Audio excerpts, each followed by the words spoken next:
It's fun to be in the street, like pushing something and making people get out of here.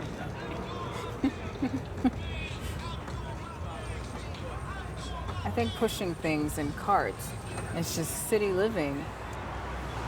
Like, there's no car culture here in New York.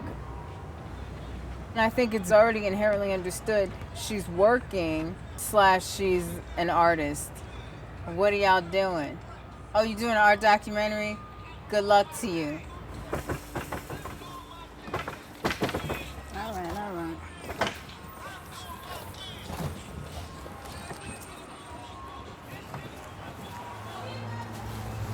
I'm interested in telling invisible histories about groups of people that occupied a space that no longer exists. Like the 400-year-old history here in Harlem is just the original natives being displaced up to this very moment. But they helped shape the place into what it is now. Nobody would know that 123 West 131st Street was a boarding house that my grandfather was born and raised in. And now it's the ugliest building on the block. This salmon-colored thing that was selling for $500,000 for one apartment in the building. So give me a break. I'm not 100% sure on background information on my grandfather, and I don't know how much clarity he had himself. I know that he was raised by an elder couple, and their names were Maudie and Count DeVille, so, good luck finding that on Ancestry.com. I think maybe that's what placing those heads in the street was about, kind of a reclaiming of a space or of a territory.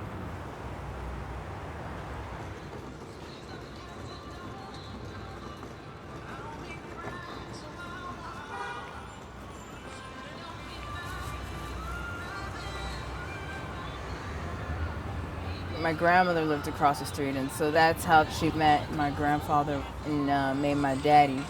So I just chose a space that could have potentially been the brownstone that she lived in. My grandmother's family came from Richmond, Virginia in the 30s and 40s, so they were part of the Great Migration. Just like the wave of 6 million African Americans moving from the South to northern cities and West looking for better opportunities. And here we are 100 years later. And now there's holes all over Harlem, like building sites of new things. It sort of feels like the earth is shifting and moving, and things are being raised and leveled, and new things are being built, and old things are being done away with. New groups of people are moving in and old groups of people are being pushed out. So it's almost like migratory patterns of birds or something. You're witnessing history. Hi, so. Oh, okay.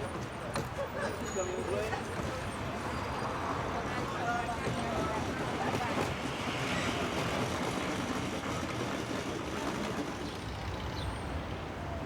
There is an African burial ground somewhere near 126th Street and the base of the Lenox Avenue bridge.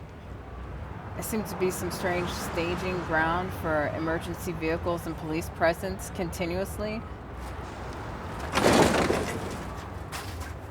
It's just an odd in-between place that hasn't found meaning yet, that they haven't been able to turn into something depressing, like a Whole Foods or a condo sliver.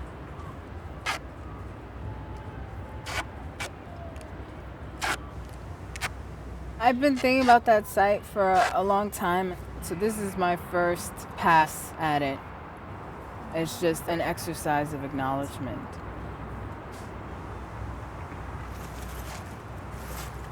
All I kept thinking about was these bodies with no names and no faces. For these bodies that weren't cared about while they were here and still aren't cared about. I was trying to invoke a human kind of presence.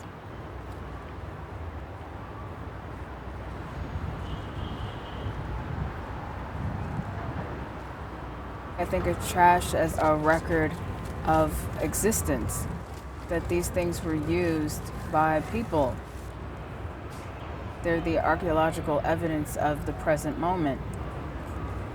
History is permeating everything, whether you know it or not. I think trash is the absolute perfect response for talking about that space, because that's how those people were treated. That's how that site is being treated.